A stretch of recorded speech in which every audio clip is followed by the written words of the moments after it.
Power, Happiness and Success family. This video is all about teaching you how to have a fantastic life. Now, let's not misconstrue things. You know, a lot of people, especially millennials, the younger generation, obviously they are taught and indoctrinated that being happy is correlates very closely with how much money you make. It correlates with how famous you are, living that celebrity lifestyle, and essentially, yes, your wealth, your career, and these sort of things. Okay, that's what a lot of the younger generation tend to believe, and in many ways I want to teach you how that couldn't be farther from the truth.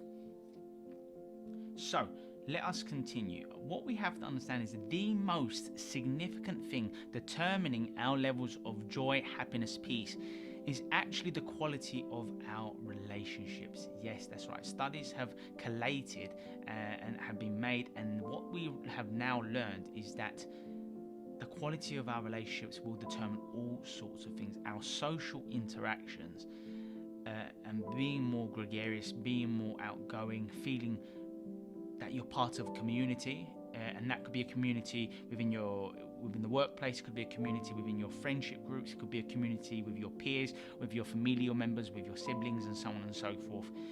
But the key thing here is to feel connected, okay? Because it's been associated with living longer, your physical health, and your energy levels, your mood, and so on and so forth. These are all your levels of happiness are all determined and ascertained by our ability to feel nurtured and connected to one another.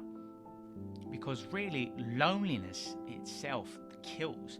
It's extremely toxic, and it's awful for our physical bodies, but also the mind as well.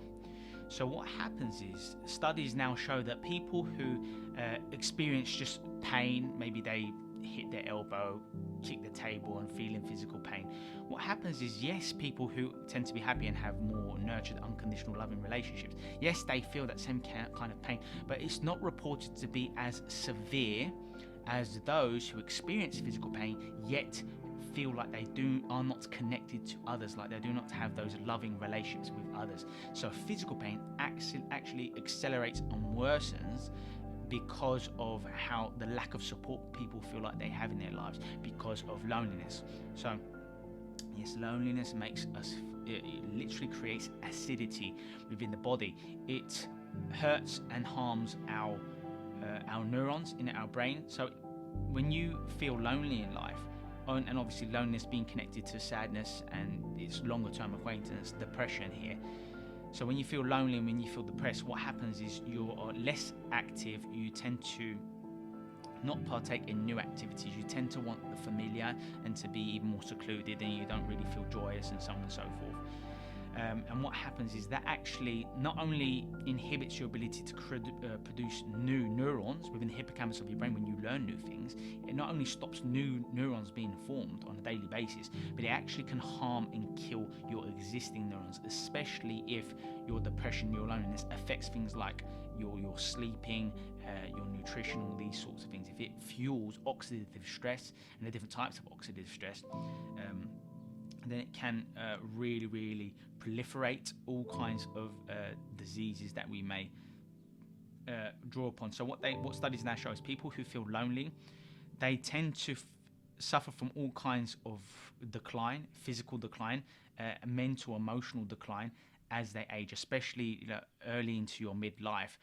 People who experience loneliness and depression, they tend to really suffer and develop all kinds of diseases and illnesses as a result of their level of isolation.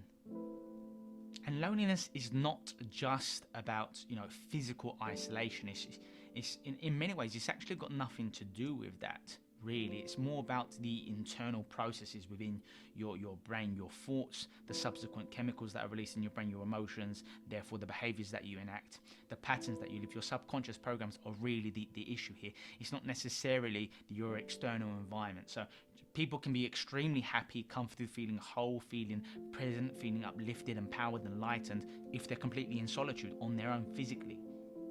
So it's not necessarily that loneliness if someone's physically alone, that they tend to show signs of loneliness.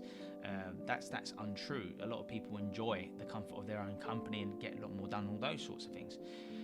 But however, if someone was once very sociable, and because of depression and loneliness and all these sorts of things pervading their unconscious over time, then yes, then if they started to decline into loneliness and isolation, that's when it's clearly evident that their loneliness, their physical separation, is a consequence of their worsening levels of loneliness.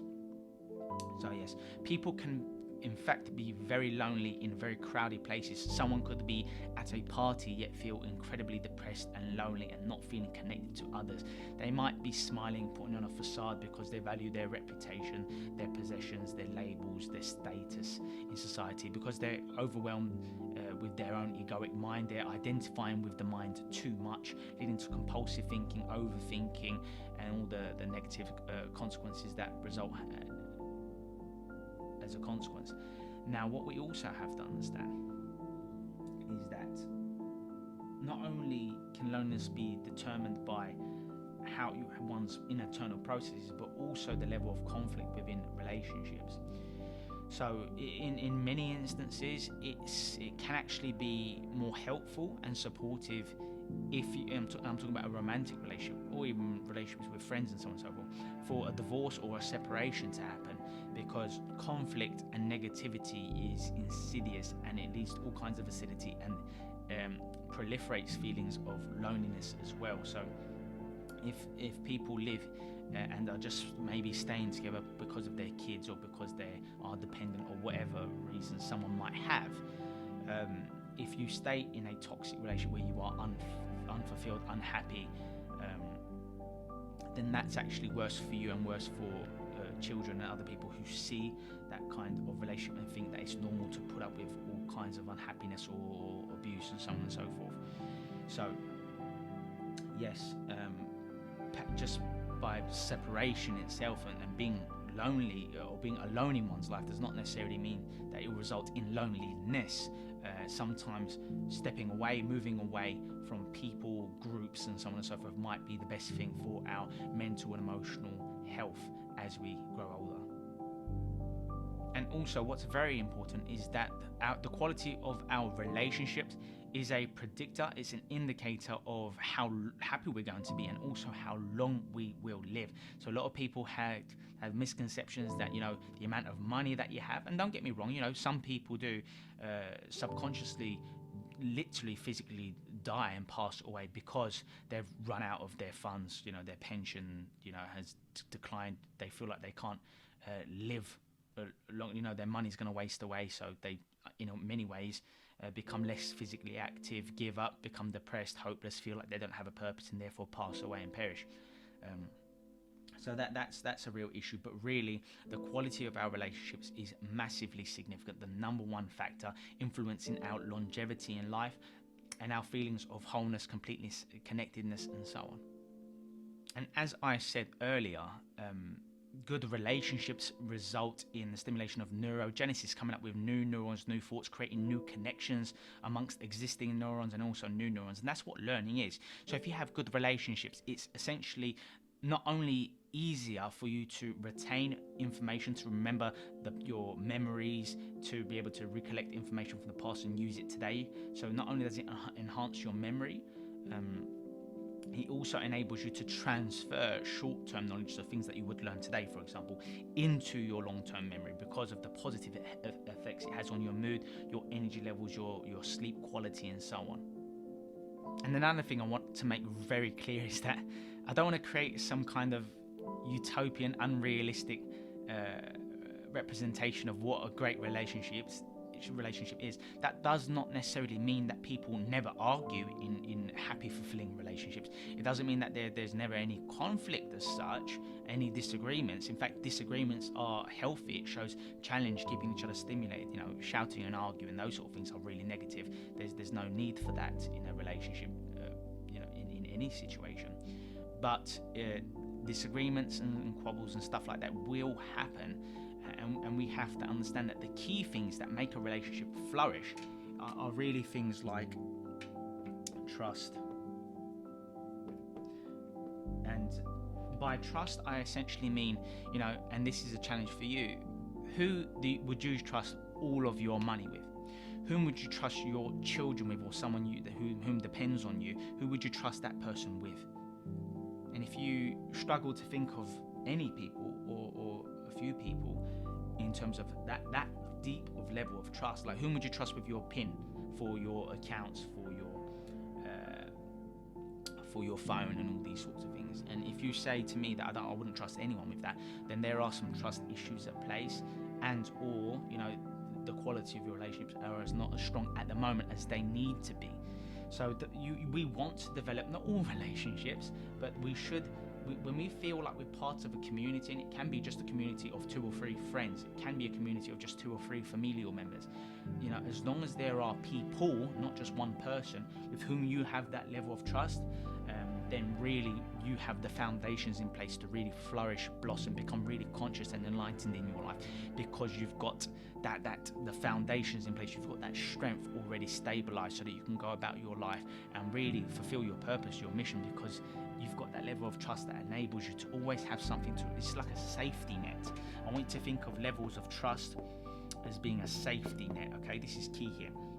And by that, and in many ways, these ideas correlate, but really I'm talking about unconditional love. Unconditional love. And so I'm sure you've heard this many times before. Unconditional love means it's not about your results.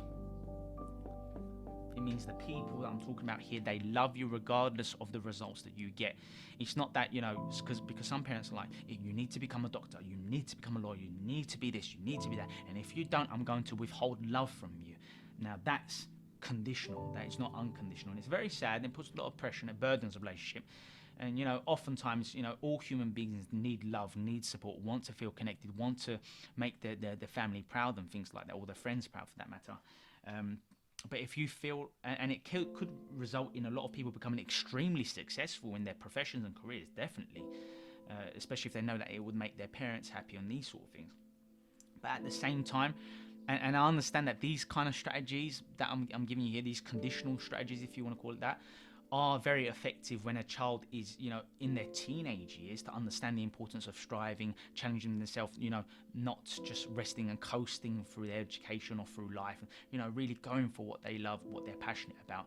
But then there comes a point as being a young adult where you want to make that switch from being someone who has a conditional relationship, meaning, if you do well at university, if you start your business and start this, if you read every day or whatever it might be for you, then, you're going to get your reward, or you'll get the present that you're after, or I'll let you have these parties, or whatever it might be. That's conditional. To an extent, that might be necessary during one's adolescence and so on and so forth, and as they're a very young adult. But really, that needs to transition as someone gets into their 20s and their prefrontal lobe is fully developed by the age of 25. That's when you're going to want to transfer to unconditional love, meaning, listen, it's all right if you didn't get that promotion. Listen, it's all right if you have difficulties with that. I forgive you for us having that argument or wherever it may be. I don't need you to be like, do you live your life now? When you start to make that transition to an unconditional loving relationship, that's when a relationship truly starts to blossom and becomes the most beautiful and meaningful thing in anyone's life. I don't care about how much money you have. I don't care about how many investments you've made, how many assets you've got. I don't care about your status, how powerful you are in a company, in a country, worldwide. I don't care if you're the most famous person in the world. How many successful people on paper do you look at and think, wow, this person is famous. They seem to have it all, and yet they took their own lives, or they went through depression or alcoholism and all these sorts of things. It's because of this. This is what it's about. If people feel like they have conditional relationships, meaning I need to be a certain way in order to receive love from people, then that's going to cause all kinds of internal conflict and a lot of suffering that expresses itself in life in many different ways. So yes, trust and unconditional loving relationships are key, and especially when it relates to friendships and as I guess with relatives as well and peer groups. You'll really know people who have unconditional loving relationships with you when things are difficult, when you are personally going through a difficult time in your life, like maybe you went through an accident, or maybe you lost your job, you got fired, you were made redundant, maybe there was a separation, you got divorced, or maybe you lost a loved one, or whatever it might be. During those times is when you really learn who has unconditional love for you and who's actually there for you when you need it. If someone's a millionaire and they're doing all these sorts of things, of course you're going to have friends flock to you. Oh yeah, you're amazing, you're great, dude, let's go out next weekend. We had a great time last weekend, didn't we? Things seem to be going great when things are going great, but what happens when, and life's unpredictable, it's inevitable that sometimes things are not going to go our way in life, especially when we live by the ego. But anyway, it's a whole different conversation.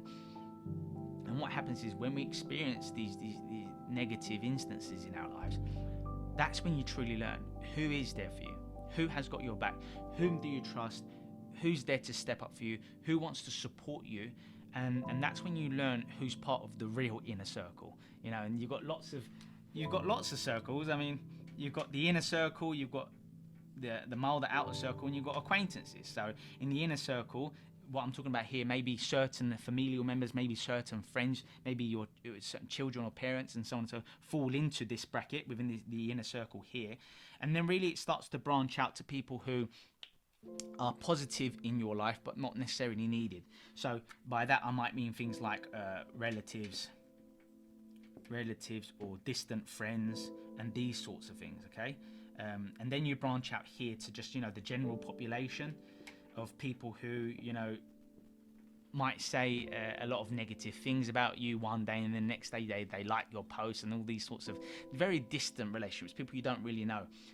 And these are the layers here, and the key for us is to understand that it's all about this small layer of love and trust, and these are the relationships that we really need to focus on and give time and energy to. And unfortunately, one of the reasons why a lot of people suffer in their lives is because they spend a lot of their time caring about what these people think, the people they don't really see on a regular basis, the people who don't have that deep loving relationships for you. It could be your line manager, it could be your boss, it could be if you're an influencer and you have if you have a social following, your people who like or dislike your comments or follow you or unfollow you or whatever. This is the general population, and a lot of people spend a lot of their time. They spend so much of their time focused on what these people think. Who cares what these people think? Why do you care about what they think when they're not in the circle? When they don't, you wouldn't trust them with everything. When you know that they don't have unconditional love for you. Only if you do things their way, like you work a certain amount of hours or you give a certain amount of energy, and only then will you keep your job and get your salary or get your pay. Or maybe people might follow you and like your posts and stuff like that, but that's only because you're saying certain things that they like or that they appreciate for that moment. But are they going to be there for you if things go wrong in your life? Most likely not. They're going to drift away, unfollow you. And oh yeah, I remember that guy from years ago. What happened to that guy? Do you know what I mean? So unfortunately, a lot of people do it the other way around, and they take these people for granted. And really, this is the law of familiarity. And the law of familiarity goes in many ways in terms of our relationships, in everything in life. The law of familiarity in terms of what we do for a living, how much money we earn, how our new cars, the houses we have and the houses we live in, and these sort of things. The law of familiarity kicks in. It means essentially that you take it for granted, really, and you lose appreciation for it over time because you see it every day. If you saw mountains and the ocean, and if you were on holiday 24/7 for the whole year, then there will come a point in time when you get bored and you're like, yeah, I've seen all those trips, I've done all the snorkeling, the skiing, all those sorts of things. It is what it is. It's all right, I guess, but it's not all right. It's incredible, beautiful, majestic experiences. But because you're familiar with it, because you see it every day, you lose appreciation for it. It doesn't seem as glamorous, as exciting, as stimulating as it once was. So be careful not to fall into the law of familiarity with the people who love you the most. It's ridiculous, but a lot of people do it. So there are so many different practices that you might want to utilize. Waking up, remembering the people whom you love, sending them love upon waking in the morning when you do your meditation, for example. And you might even want to, as a part of overcoming any negativity, your pain body, essentially, and overcoming the negative emotions you experience. If you do on a regular basis, start sending love to the people who are mean to you, who hate you, who have done something in your life that you didn't approve of, for example. Because you don't want to store that that hatred, that anger within you, because that will bleed into these relationships even. Okay, so just be very careful and thoughtful of those sort of things as well. Great. So let me give you some insights into how you can start to build some really successful, unconditionally loving relationships. And step number one, really, it's about it's your mindset, and it's having that mindset of continuous development, continuous progression in your relationships. Unfortunately, a lot of people acquire friends, or they get married, or they go into an exclusive committed relationship, and then they think they've done it, and they kind of switch off. And yes, I call it passive time. Yes, they may spend passive time together, like watching movies or I don't know, eating together, but not necessarily connecting. And that's what I call passive time together. So just be aware of passive time, which is sitting there physically, your body's there, but you might be on your phone, or you might be elsewhere mentally. You might be thinking about what you got to do tomorrow, and not being present. And I'll talk about that in a bit as well.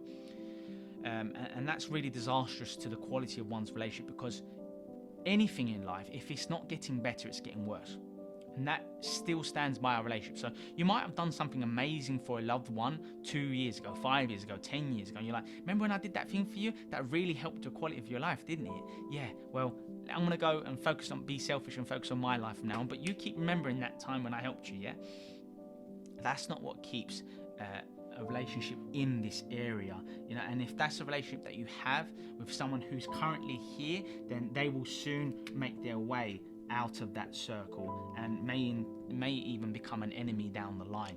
So just be very careful of your relationships. You want to keep them loving, you want to keep them stimulated, you want to keep learning, experiencing new things together, and give each other quality time. And so yes, the importance of being present. Oh my gosh. Now this has a generally, it's always amazing to be present, but when you become present, and when you become present more often, and that just means being fully aware, being an active listener rather than a passive listener. That means being fully present. When you're with someone in the room, be actually with them in the room. Don't get lost in your own mind, in your own ego.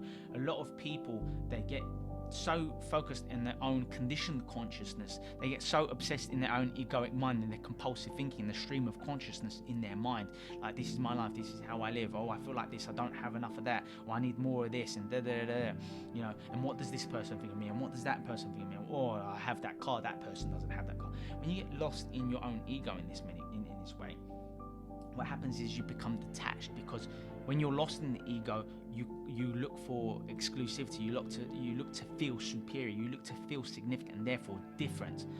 But this is not about being different. This is about trust, unity, unconditional loving relationships. That's where we're going to thrive. So if you're, throughout the majority of your day, lost in the subconscious programs of your own egoic mind, and you're always just focused on yourself, how people perceive you, how you feel, how you think, and you're only focused on yourself in that way, then it's going to lead to all kinds of conflict and issues in one's relationship. Now, if your partner is like that as well, and you're both quite selfish and egoic, if you want to call it that, and only focused on just your form, your time bound, you're focused on your body, your own physical needs, only looking after yourself, then what's going to happen is you're both going to become selfish. And in many ways, it can still work that way, but you're not going to have an amazing relationship, because two selfish people can still work together in ways, because their selfishness keeps them parallel, and it can actually work. But really, what you're going to notice, and this is why a lot of people tend to move on in their lives, is that say you start to learn how to be present, how to be more conscious, how to be more loving, how to spread love, give more love, be more present. What you'll notice is that if your partner or your friend or your colleague or whomever it might be in any relationship, if you're becoming more and more present in the relationship, but they're still lost in their egoic mind and they're not really becoming present, they're not with you on that journey, and you start to thrive and achieve more and give more and share more with people, and you're being active and positive, and you feel like you're giving and sharing as much as you can to this person and people in general, and this person is not growing as well, then there's going to be a massive polarity, there's going to be a massive dichotomy and difference between the two of you, and that's when people tend to move on in life and leave one's inner circle because they feel they've outgrown that person, or that person hasn't caught up with them mentally, spiritually, and in all these capacities. So yes, be very thoughtful of what might happen in your relationships if and when you become more present. This is how people change their friendship groups, their romantic partner, and all these sorts of things as they continue to grow. Because if the other person is not growing anymore, then the other person doesn't feel that they are compatible. They don't feel like this person's not bringing anything to my life. They don't make me feel happy, smile as much. They're just focused on this and that and superficial things and materialistic things, and that's really shallow. And they're always talking about their problems and why they're not enough, and they're too paranoid and all this sorts of things, and I can't deal with it. And if you're growing and you appreciate the birds chirping, the water flowing, you appreciate nature, you like to meditate and exercise and do all these wonderful things and give and share and help people in diverse ways, then you're going to be too isolated, and it's going to lead to more conflict in a relationship and more problems in a relationship. So just be aware of that as well. And number 3 is all about having clear, connected conversations. Communication is key. Now, yes, you can build rapport with people by in a multitude of different ways. Being present is one of them in a conversation, but also you can build rapport by mimicking, copying their body language, and it's been found that it's the most significant way of feeling connected to someone in that more indirect manner. So if someone's sitting laid back and they've got their arms crossed, you sitting back having your arms crossed as well, you're copying their body language. People, especially people who live by their ego, and that's more than the majority of the population, they tend to like people who are similar and akin to themselves. So if you spot similarities with someone, like for example, have you ever noticed, you've gone on holiday and you met someone from where you're from back home, you're like, oh my God, so amazing, you've gone to the same place I've been, you live there as well, how cool, and we're meeting on this holiday. You feel more closer to them than someone who, lives in a completely different country. Like, cool, yeah, you're right. And it's because of commonalities. People like people who seem like them. That's just the way we are, because we're so connected to our own identity, to our own conditioned consciousness, to our own personalities, that we like and we look for things that support our own ego. And you're like, oh, you're male, female, or you're from this part of the country, or you eat that food, or you have similar priorities to me, and you think like me. Oh yeah, we will get along. And that's not necessarily a bad thing in ways. But the key, I almost lost track there. The key thing here is to build those kind of relationships with others by copying their body language. It's called pacing and leading. So you want to start by copying the things that they do, not non-stop, but look to change your gestures, your body language, depending on how they're moving and flowing, as a way of building connection. You can also copy their breathing patterns. You can even copy certain powerful words that they use in their vocabulary, because those are the words that evoke strong emotion within them. And if you start to use it, then you can evoke that emotion within them as well. So pacing and leading in many different ways, not just with body language.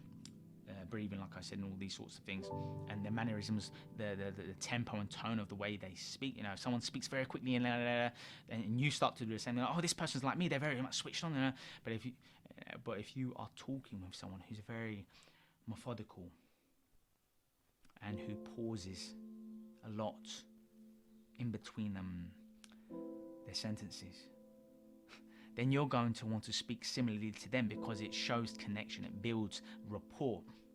So yes, focus on building rapport with people in your life as well, and you'll notice that over time they'll start to actually copy you, because you've built that unity with them. So anyways, that's pacing and leading. Great strategy. And my last tip is kind of like a summary tip, if you will. It's the goal, the main intention is to replace screen time with people time, with family time, and that's the key here.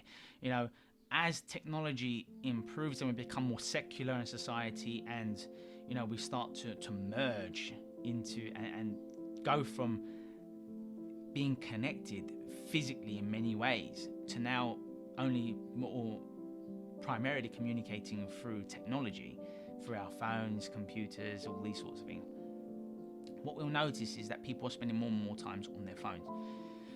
And I can understand that if you're using your phones for business and these sort of things, and sometimes we need a distraction, and sometimes it's important to connect with people in different physical locations, but the problem is that we're losing the ability to make strong eye contact with people. We are slowly losing the ability to smile, to connect. We're slowly losing the ability to have a proper conversation with people, and and this is one of the reasons why a lot of relationships are struggling, suffering, and not becoming as beautiful and as powerful as it could have been. And that's predominantly because a lot of people are obsessed with their reputation, with their ego, with the phone. You know, the phone is the ego. I just made that, that's a great idea. The phone is the ego, because when you're on the phone, most people are on their phone for lots of sort of things that remind them of who they are, their possessions, their labels, who they are, how they normally behave, how they want to present themselves to others, what other people are thinking of them. That's what happens when most people use their phone. And there's nothing wrong with using your phone for certain things, because phones are amazing. I have a great phone as well, I use it all the time. But I'm very aware and conscious of what the phone can do to you. And in saying that, I spend a lot of time ensuring that I do things that are very present, like meditation, journaling, working on my goals, being there for my family, being there for my friends, showing up, saying the right sort of things to make people feel connected, loved, appreciated.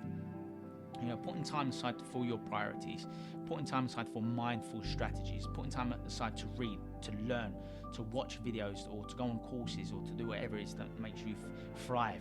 You know, making time to do sports or going to the gym and all these sorts of things. So just make sure that every single day you spend more time on being present than being obsessed with your phone. And I think that will make a massive, massive difference to the quality of relationships, to the quality of your life, and that will enable you to thrive. So make sure you comment below, how often are you present? How can you be more present in your relationships? How can you improve the quality of your relationships? Let me know. Make sure you like this video, and make sure you subscribe to my YouTube channel if you haven't done so yet, and hit the notification bell, because every single week I release several videos on a Friday, and you're definitely going to want to stay tuned. And also, yes, lastly, you might want to purchase my book if you appreciate things like being happier, personal development, improving your self-esteem, becoming more conscious and enlightened. It's called The Art of Power, Happiness and Success. You can get it at Amazon. You can also purchase the ebook version at my store at www.alexgemstore.com. Have a good day, stay strong, and I'll see you soon.